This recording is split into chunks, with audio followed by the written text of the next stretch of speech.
Right, so I recently got aganos. You can see him coming up now. One thing that kind of surprised me is when I went into this menu here and saw the amount of stuff he has. Quite a lot, really. Tell you one thing, a few things actually.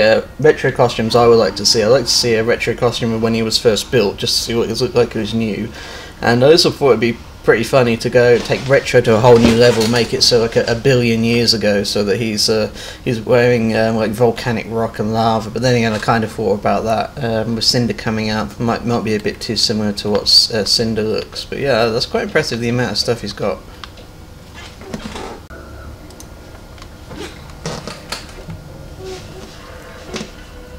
So this is Aganos. It was released last week. It definitely reminds me a bit of Juggernaut, but of course you've got the chunk system as well. So the resource he needs. Now, the more chunks you have, the slower you go, but it gives you options like to set up the walls behind him and behind the opponent as well to make different boundaries. So that's pretty cool. Now, with him, if you want to get the damage with the walls, it's about setting up. Now, what I try and do is try and keep the resources of chunks fairly high, not usually 4 because I find them a bit too slow, although you can just do the roll and that usually gets you through pretty quickly regardless of chunks. But then what I try and do is push the opponent backwards, and every now and then once I get a bit of space I put a wall behind me, and then hopefully at some point you get to do a finisher which crosses them up. Then it's just down to you to knock them through the walls. Obviously that requires a lot of setup, and getting it in a match is very, very difficult. So most of the time you'll end up just doing this, putting a wall behind them and then knocking them through that way. But to be honest, even then I found that you didn't really need the walls. Once you've got enough armour, he's pretty good that way, because usually you can just go through most things and hit the opponent.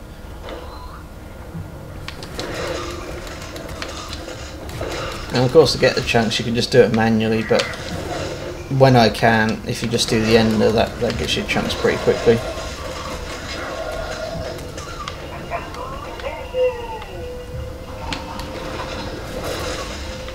That's a pretty decent move there. I think what I'm seeing in a lot of videos is people using this setup when they have enough super bar.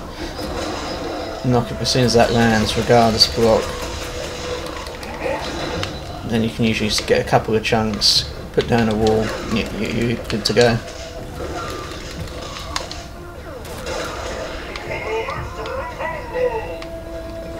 Yeah, he's pretty good. I'm still not 100% sure. I mean, you got that bat move. I mean, it's not too bad, I guess. It gives you plenty of range, but I haven't really used it much yet, to be honest.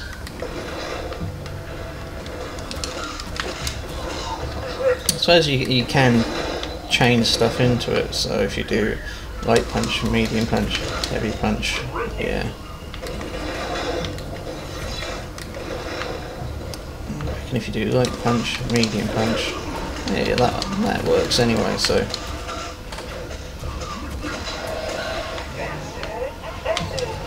I often find I'm throwing them a lot as well, a lot more with this character, just try and get on the right side. Put one down there, one down there.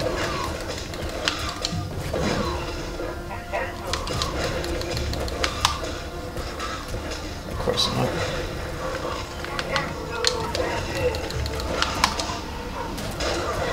Knocking through. Very hard to set up, but it does give so much damage. I've seen people doing it where they put like 3 or 4 walls. To be honest, that's probably a bit too much of a setup for me. Usually I find 2 is usually the maximum I can do. Yeah, on the whole, he's pretty fun. I mean, I wouldn't really know at the moment if they needed to change him anyway. Apart from the thing I mentioned earlier about the cosmetics for the costumes, I like to see those for him. His stage is awesome, and the background music is possibly one of my favourite ones. But yeah, definitely a promising character as well.